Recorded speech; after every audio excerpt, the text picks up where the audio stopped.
7 cards. 1. Oh, look. 2. Oh, yellow, yellow. 3. Red. 4. Red. 5. Red. 6. Red. 7. Red. Wow. Okay. Yeah. Now, East Germany took the last turn of the first half decade. So it's West Germany's turn. West Germany looks at the cards, picks this card here. Now, as well as having great art on the card, let me just show you. Dismantling industry in the East. As I mentioned in my first video, when I was talking about the history to this game, the background to the game. At the end of the war, the Soviets were, of course, occupying what became East Germany, and they were dismantling any remaining industry and taking it back to the Soviet Union, taking it back east. So dismantling industry in the East. This is going to have a devastating effect, and yellow, the West, are going to play this card now for the event. So I'll just place the card there. First thing we need to do is we need to remove 3 pieces of infrastructure. Oh, good grief. I've only got 4 on, look. 4. So what do? I don't know. We'll remove that, that, and that. We now have less industry in the DDR than we started the game with. Plus we lay a protest marker, an unrest token, and I think we'll put it here in Brandenburg. And the first of the red protest markers there, Wir. First part of Wir sind das Volk. And also lose some of our socialists' influence. So that has to go 1 back down the track. Like so. Horrendous card, very powerful card for the West to play. That now goes at the bottom of the board in our discard line. And as you can see, the Eastern economy now compared to the West is pretty poor. So now East Germany has a turn. Should we look for... Do you know what? I'm going to take away that yellow card. Because the West has done it to the East a couple of times now during this game. I think the East is going to take away that card. Because it's the only remaining decent card for the West. It's time to start fighting back. And the East is going to use it for build points to start building back up the economy again. So we'll use 2 build points. That's all we're doing. 2 build points. That's all we have. So we've got to get something going again, haven't we? So let's use, first of all, another factory. Since we're running out with 1 at the moment. So let's go here. For a factory, let's put a connection back in. That means we boost these, look. That one's now worth 2. That one's now worth 2. It's not a lot, but we've used the 2 build points. And importantly, we've ensured that the West now cannot use what would have been a decent card for the West. That's how this game gets quite aggressive. Now it's the West's go again. And now the West are going to use their 1 remaining hand card. They had to discard 1 because they didn't use it during the first half decade. So now they're going to use this card here. Okay. And that card is the Miracle of Bern. Das Wunder von Bern. And we can, or rather the West, can use it to build or to remove protests. That's what it's going to do. Watch. It's going to remove an unrest cube from there as one of them, which means that that mass protest marker is now removed. Good play by the West. We can remove one other unrest cube. So that's the 2 done. And our prestige can go up yet again. The West has earned itself huge prestige during this decade so far. Prestige is now at a record high. 1, 2. There we go. You see, there's so many different ways to get ahead in this game. And certainly what I can see so far, this is the most prestige that the West has achieved in all the games I've played so far. So well done, the West. Poor East is suffering actually more than it normally would, unfortunately. But that's how the game goes. So now it's back to the East. So East needs to play a flipping good, a flipping good card. Right. I think. Right, okay. East is going to play this card, a red card, joining the CMEA, which is the Eastern Bloc trade body.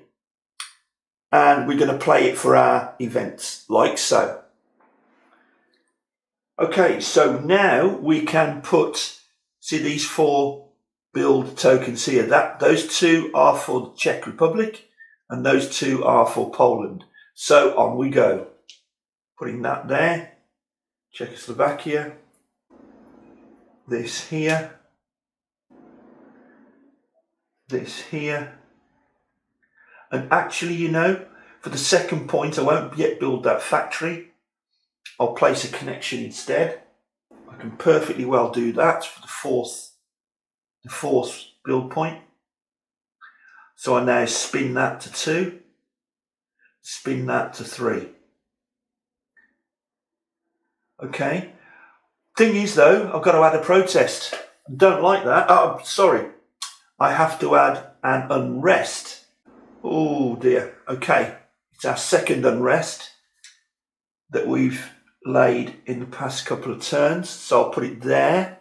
Okay. In Mecklenburg-Vorpommern. And also, unfortunately, it means we now have another mass protest via Zint so far. But our foreign exchange, our Western currency, goes up 1. And that's due to the trade we're doing outside of our own cooperation with the Eastern Bloc. Okay, now the West has to choose a card. Not easy now for the West. So, the West will use a card, I think. It's going to take this one, the planned build-up of socialism. Take that from the DDR player. And instead, the West will use it for itself to increase living standards. Okay. So we're going to use it to add 3 living standards, if we can, to any qualifying provinces. Now, we need an economy of 3 in any particular province to increase by 1 living standard. So we've got 3 and 4, so that's a total of 4. We can certainly increase a living standard there, the requirement being 3. We can't do it there because we only have 2. We could do it here. We could use that 2 in Niedersachsen and the 1 that's in Hamburg, meaning a total of 3. So Niedersachsen can have an increase in living standards. Now, finally, remember we did this once before, and I think it was for East Germany. But here we have a living standard of 2 in Nordrhein-Westfalen. We can borrow that 1. Remember, we can borrow the value of the card to make it 3. So we can put a living standard there. Now, by the way, when we add a living standard, we take away an unrest counter. We'll do the same there. We take away an unrest counter or cube. And here we'll take away an unrest cube. So that's what living standards do for us. Increasing living standards. And in fact, have I not just reminded myself that when I increased the living standard here in Sachsen-Anhalt, I did not remove an unrest cube, and I certainly should have done so. So I'll just correct that now.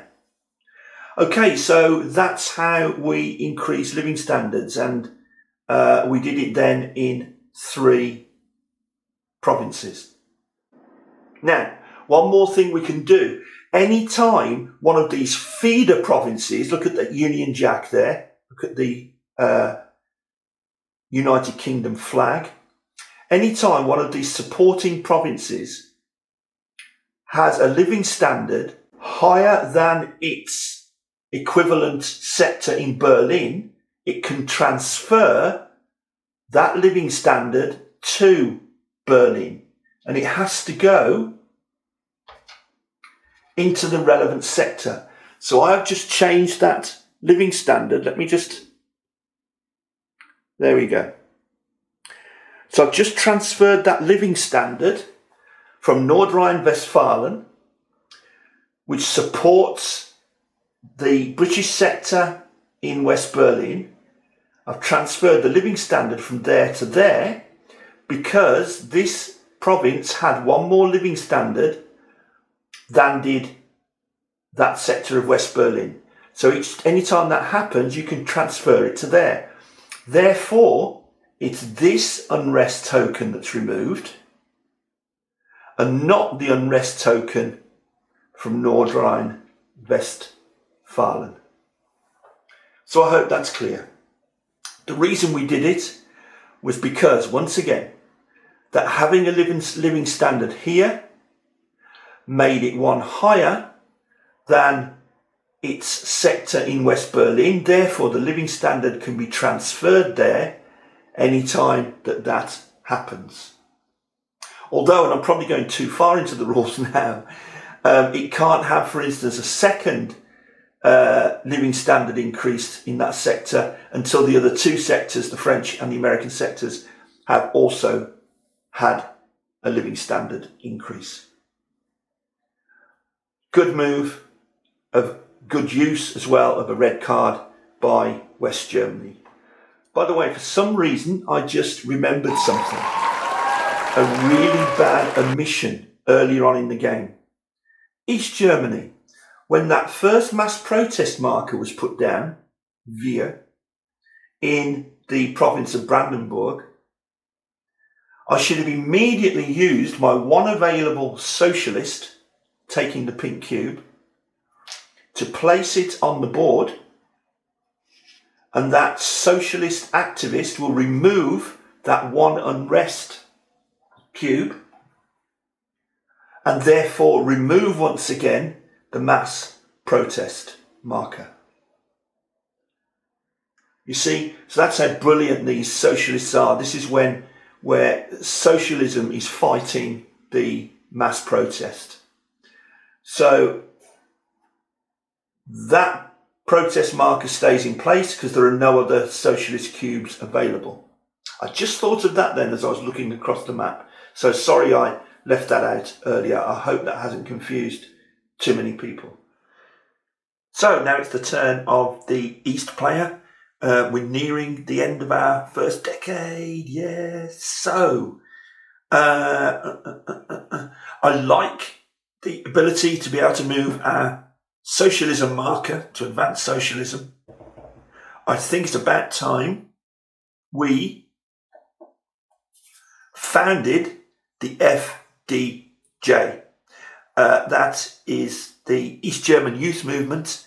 There was a bit of a stigma when this first got going because of memories of the Hitler Youth and things like that. But of course, it was an indoctrination method to get the kids from a very early age to buy into the communist ideal.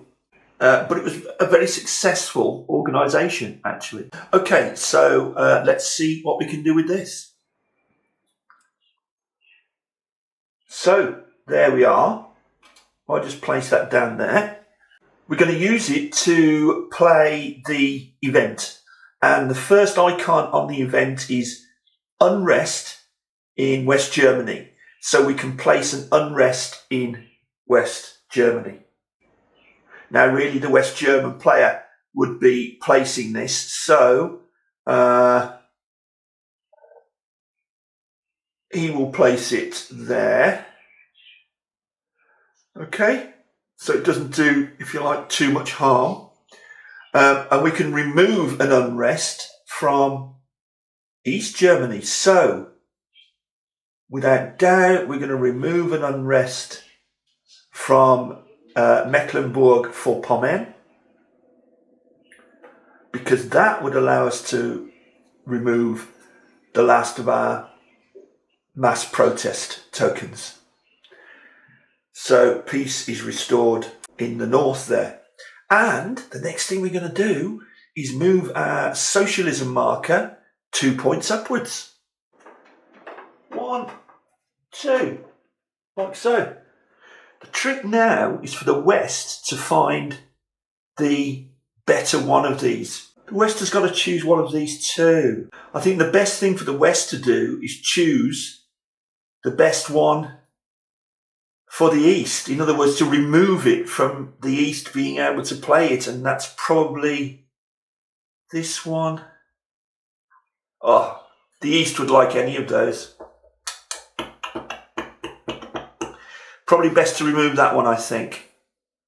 Because if played by the East has got the option of getting 3 build points from it. Look, so instead, the West is going to use this card, the forced merger of the KPD and SPD. Basically, this was in 1946. This is basically the process of East Germany becoming, to all intents and purposes, a one-party state. Okay, and I think we're going to use it, being the West, for just 1 build point there in yellow in the West, and that is going to be, because let's start building somewhere else, that's going to be in Koblenz. Okay, so that was an easy one. That's now discarded at the bottom of the board. And look, this one also has one of those red running men, the flight token on it. Now, the last card then, the 7th card of this half decade, is monetary reform in the East. And of course, it's the East players' turn, again taking the last turn of the phase. We're going to get, should we play? Yes, we'll play it for the event. So the East, first of all, is going to get 2 build points. So we're going to go Bitterfeld. Actually, I could. Oh, no. I'll try again, because this one was removed before by the West, wasn't it? So we'll go to Jena in Thüringen.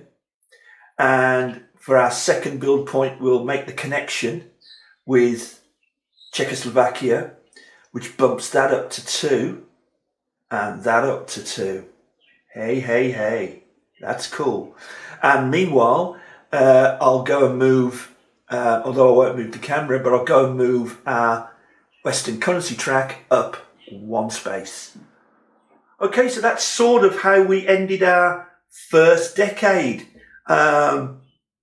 Certainly East Germany took a little bit of a battering from the West. We're only just starting now to rebuild that economy. Certainly the West has higher living standards because we have living standard improvements in 1, 2, and up there, West Berlin, 3 states, 3 provinces, whereas East Germany has managed to increase living standards in just 1. So there was quite a lot of toing and froing there, but hopefully you saw how the cards can be used in several different ways, similar to Twilight Struggle, but different in that there they are, they're laid out in a tableau so you can see what they are. And there's not only the 4 different ways of using them, there's also the different reasons to use them. Sometimes you're doing it to improve yourself. Sometimes you're doing it to inflict damage to the opponent's nation building. And sometimes you're choosing a card merely, and I find that this is where the real devilment is, to really stop your opponent being able to play that card. And that's happening all the while. Okay, so at the end of that decade, the East still has a card in its hand. It's still blind, don't know what it is, but it's too late to use it now, so we've forfeited that opportunity. You'd think it would be easy, wouldn't you, just to use these cards? You just choose when to use them, but no, it's not, because sometimes you have to keep choosing from the marketplace instead, because there's cards there you either need or you want to stop your opponent playing. So this is a little bit asymmetrical by giving each player 2 blind cards, and when they're ready to play, ka-ching, they just deal whatever is one on the top, and you can only play 1 card per half decade. In other words, both cards in a decade. And if you miss your chance, then you miss your chance and you don't use it. But that's how it goes. So it just throws a little bit of a spanner in the works every now and then. I like it. I think it's a great way to play this game.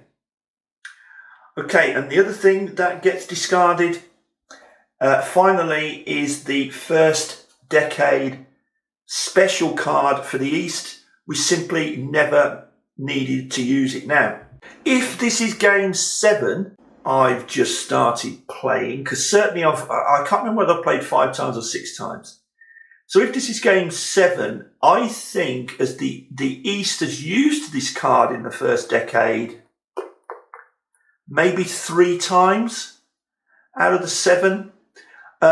It's when there's a lot of unrest and a lot of protest, because Russian tanks, it actually, in 1953, just there was a lot of protests on the streets. Russian tanks moved in, made a lot of people very unhappy, hence the 2. Look at that, it's got double flight markers on there, which is going to hurt. But then again, you can remove 2 mass protest markers, you can remove then 2 more unrest tokens. Okay, it gives the West a bit more prestige, but also increases socialism. So damn powerful card.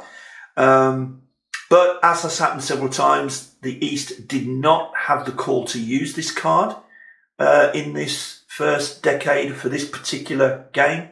So that too is discarded and ignored.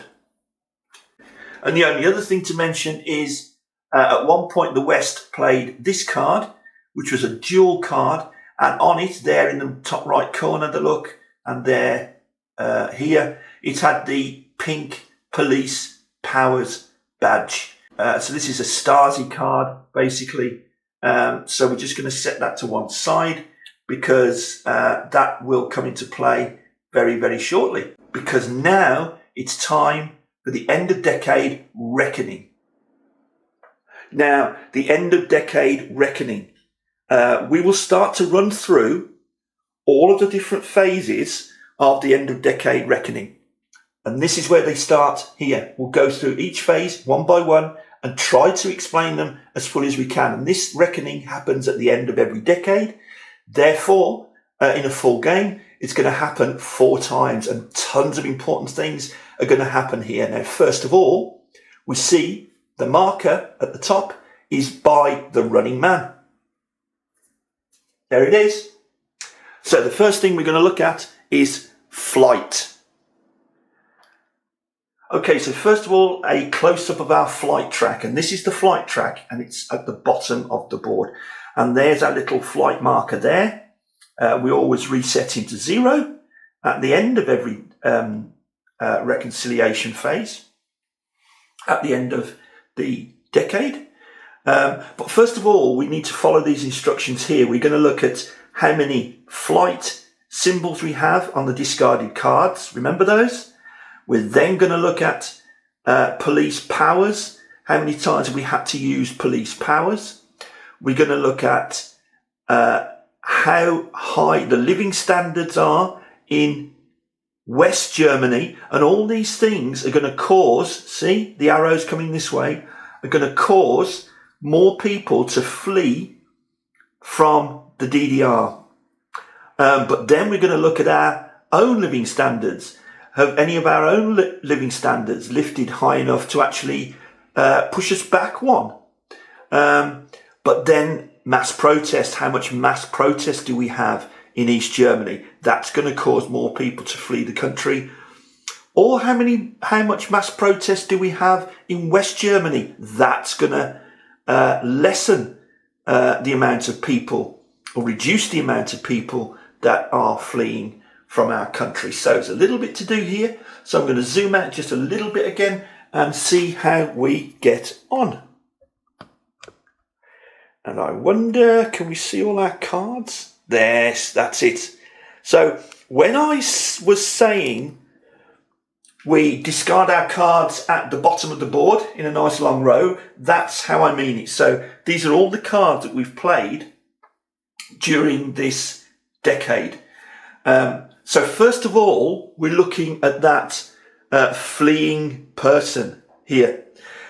And we want to find the symbols on the cards. How many have we discarded? Well, there's one there and there's one there. Total of 2. There's a lot more in the deck, you know, and they build as we go through into the next decades.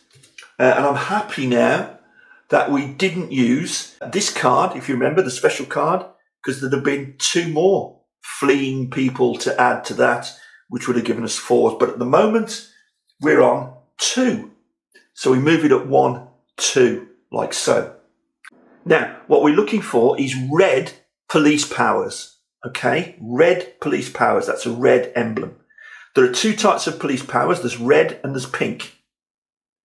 Now, the card that we were handed, was that a red police power or was it a pink police power? Let's remind ourselves. There it is. It's a pink police power. You see that symbol there is pink, and compare it to the red. So that doesn't count. I need to show you an example of what a red police power could be. So I've just picked out this card here. Look, that is a great card. It's a red card, doubling the number of informal agents. And look at that. There's the difference. It's a red police power. There it is there, as opposed to the pink. So hopefully, there you go. You can see the difference there between red and pink. Here, the one that increases flight from the Republic is the red police power, not the pink. So we're actually okay with that one so far. Okay, and the next one is then the Western living standards, as I said. So let's look at the Western living standards. We have to find the Western province with the most living standards in them. And we only have 3 Western provinces with any living standards in them at all. Okay? You can remind yourselves there. And they have 1 living standard in each of those Western provinces. So when it says find the one with the most living standards in, one of them could have had 2, couldn't it, for instance? There could be 2 living standards in one of the provinces. But let's go back to our game. The maximum is 1 at the moment in any one province, and that causes more flight. 1 flight. So there we go. That's another one scarpering across the border. The next thing we're looking at is the living standards of the Eastern province with the least number, the lowest number of living standards. Well, I'm afraid in the East, the provinces with the lowest living standards all have 0 living standards. So that isn't going to push the marker back at all. The answer to that one, unfortunately, is 0. The minimum, well, there are plenty of provinces there with 0 living standards. Now, causing more flight is if there are any mass protest markers at all in East Germany. And there isn't. We are protest free in East Germany right at this moment, although that could still change even at this late stage. So that is not going to increase it. We might be doing all right. We might have had a pretty good decade, you know.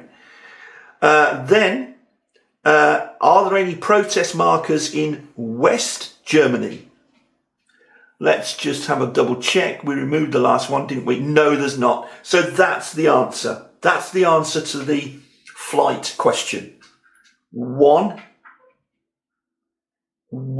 unit of people are fleeing from the east to the west.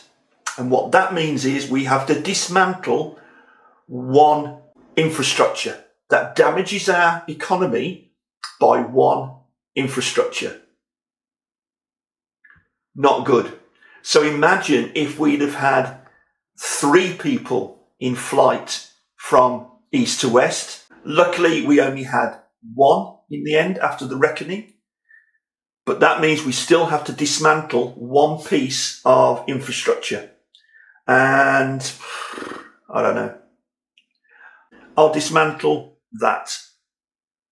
We'll dismantle that connection, which means that is going to go to 1 and that is going to go to 1.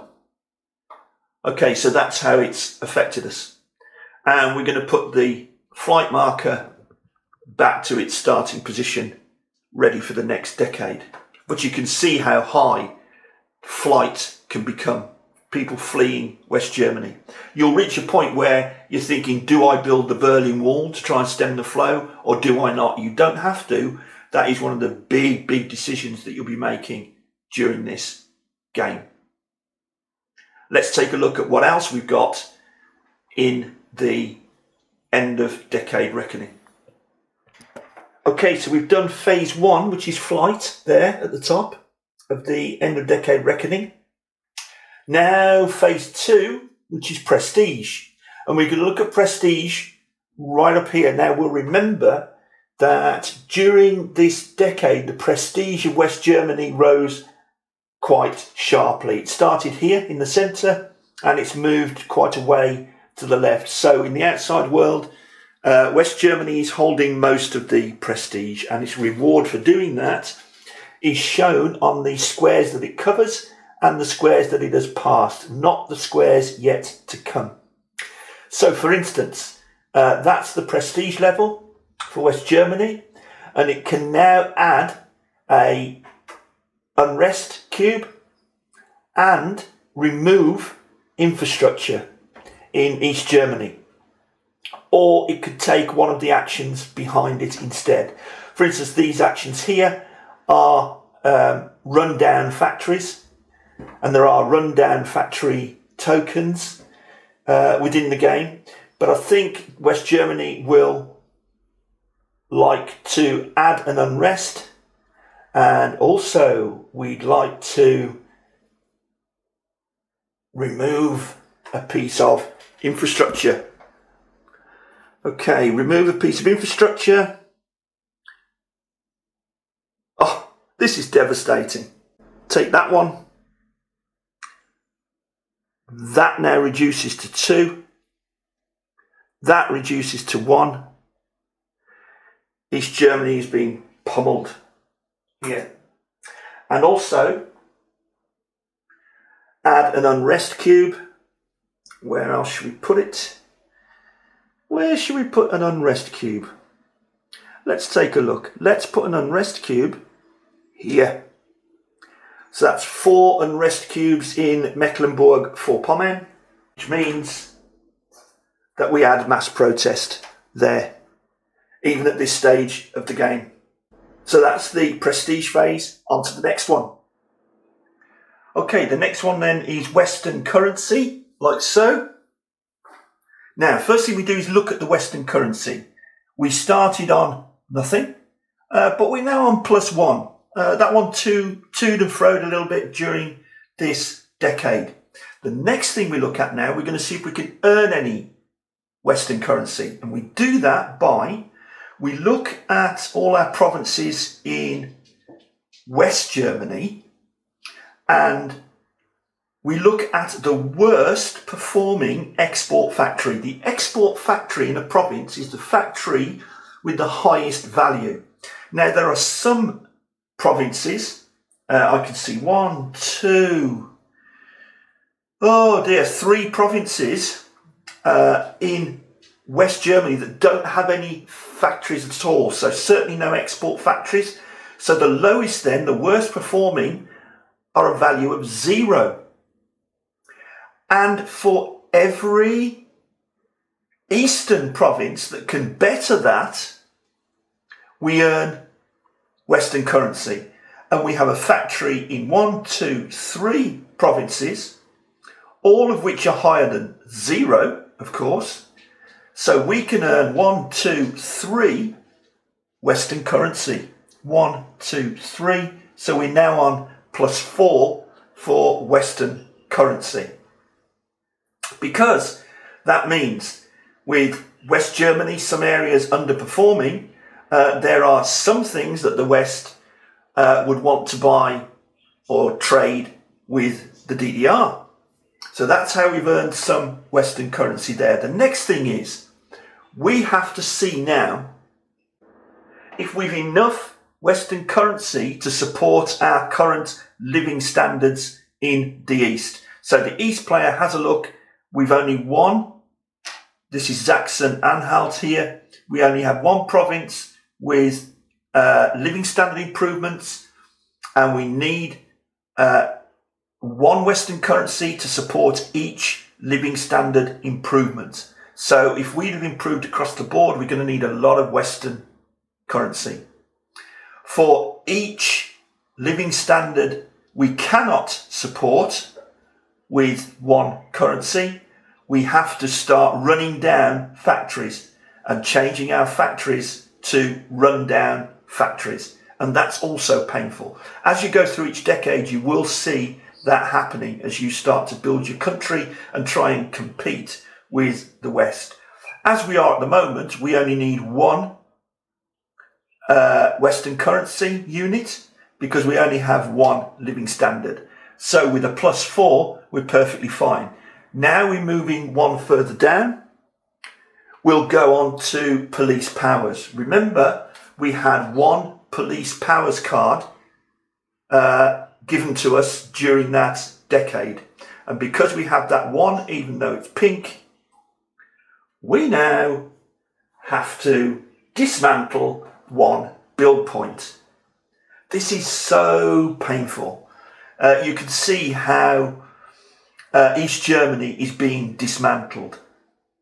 Basically, the police powers are causing inefficiencies because there's not a lot of impetus, is there, to do the very best job you can. So we have to remove one build point. We're going to remove that connection there, which moves again that one down to 1 and that one down to 1, like so. And that's because of that use of police powers. Now, the next 3 all involve living standards. Here, here, and here. So let's take a closer look.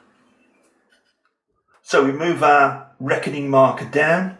We're now on living standards. So all of our provinces with living standards have to be able to support the living standards economically. So if I just zoom out a little bit, like so, I wonder if, probably can't get all of it in, but I'm sure, or hopefully, you're going to get the idea. So there's one living standard here in Niedersachsen. There's a value 2 factory. It need only be a value 1 with one living standard. That's fine. This living standard here is fine. We've got values of 1 and 3. That supports that. In the British zone in West Berlin, there's a living standard, but the supporting province here has a factory value of 2, so that's fine. Very, very near the knuckle, but here in Sachsen-Anhalt, we have 1 living standard for the east. Luckily, we still have a value 1 factory there to support it. So that's how that one works. It's fairly simple. The next one is internal comparisons. Now, this is where each player is going to compare the difference in living standards between your provinces themselves internally in your own country. A bit like nowadays, for instance, in the UK, where we have a north-south divide, and I'm sure we have very similar things in countries all over the world. And in fact, actually, coincidentally, in Germany, there is still a north-south divide, as well as a west and east divide. So that's where parts of the country are comparing themselves with other parts of the country. This is the detail that this game is now going into. So we're comparing all of our provinces. I won't change the angle of the camera right now. We can remember what, for instance, the West looks like. Let's look at the West first of all. Right, we're looking for the Western province with the most, with the highest living standards. We only have living standards of 1, an increase of 1, for instance, in Hessen, Niedersachsen, and in West Berlin. All of the other provinces have no increase in living standards.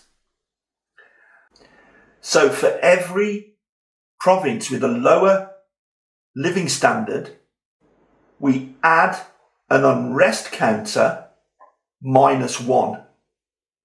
If we just added an unrest counter, every other province would now get an unrest cube. Yeah?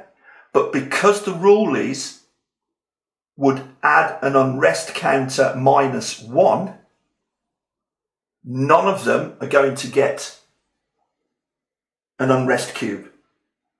So why bother with this at all? Well, for instance, there's going to be times when, for instance, in the last game I played, I had 2 living standards there, I had 2 living standards here. So the difference to the provinces with no increase in living standards was 2 -1.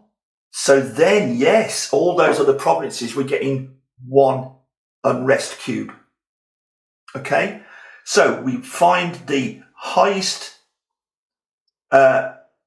increase in living standard, and we compare it to all the other provinces that have less, and they get the difference in unrest counters -1. So you can see how if you've got 2 or 3 living standards in certain provinces as you advance through the game, that's going to make a big difference. You are going to end up adding unrest cubes. The trick is to try and increase living standards as evenly as possible, and that makes sense. You're trying to avoid that north-south divide or whatever, and trying to avoid having to put unrest counters in your own country. Okay, so at the moment then, our highest living standard is just 1. So the difference is 1 unrest cube -1. So it's 0, luckily enough. And that's exactly the same for the east as well, where the highest in the east is only 1. So we compare the other provinces. They would get 1 unrest cube for the difference, but -1. So I hope I've explained. That is one of the most difficult things to explain. So we hope we've done okay with that. Now, the next one down is the final one for living standards, and that is where each country can now attack the other. Might have to zoom out just a tiny bit. There we go. So let's try. We're now peering across the borders at one another. And this is, as many of you will know, exactly what happened during the Cold War, where those nations bordering one another could see basically what the other side have. The citizens of East Berlin could see the shops and the cars and the fashions in West Berlin. And similar thing in the border provinces here of Thüringen, Sachsen-Anhalt, Mecklenburg-Vorpommern, and so on, where even actually if you had your aerial pointed in the right direction and tweaked your TV a little bit, in the east you could pick up Western television, which was absolutely banned, obviously, and that's the kind of thing you didn't want to be reported on by the Stasi. But this is what this next phase is doing. You're basically attacking one another across your borders, and it's done very, very simply. Now, for instance, if we look up in West Berlin, West Berlin can actually attack East Berlin and Brandenburg. So 1 versus nothing, because there's no living standard in East Berlin, adds an unrest cube to East Berlin. We'll do the same again. 1 versus, it can be one or the other. That's right, one or the other. So in fact, West Berlin then is going to attack Brandenburg, because by attacking Brandenburg and putting another unrest counter there, that means wir sind. We are now having to add another protest into East Berlin. So this is the West attacking the East, into East Germany, rather. What else can do the attacking? Now, for instance, if Niedersachsen attacked Sachsen-Anhalt, it's a trade-off, 1 versus 1, so it's nothing. So Niedersachsen instead is going to attack one of these 3 provinces. So it's going to attack, it's going to attack Mecklenburg-Vorpommern to make it harder to remove that mass protest mark. It's going to put a 5th unrest in there. The East is going to get their own back and attack, instead of Niedersachsen, we are going to attack, well, whichever we attack, it hasn't done as much good, I just realised, because Niedersachsen has the same living standards as does Hessen. So that hasn't done too good there. The West here, Hessen can attack Thüringen. There's no rise in living standards here. So we're going to add an unrest cube there as well. Devastating for the East. We now have wir sind das. We don't want to reach 4 if we can possibly help it. Although the East does have ways that the West doesn't of actually removing them. Because, after all, they're a police state. So that's the way living standards attack each other. So you can imagine now, as you go to the next decade, you can see the masses, the depth so far of strategies that you can start to employ. We're going on now, next one down, to police powers. Now, the police powers, we have 1 police powers card. I'm still holding it for the East. And the police powers card can remove 1 mass protest cube, 1 unrest cube. Sorry, so we're going to remove that unrest cube, place it on the card to show that it's been used and can't be used again. We remove that mass protest marker. So there it shows you the power of the Stasi state. So let's move this back to one side, like so. You can do that for each of the cards you hold. So they have negative connotations, as we've seen earlier, but also they're able to stamp down for obvious reasons.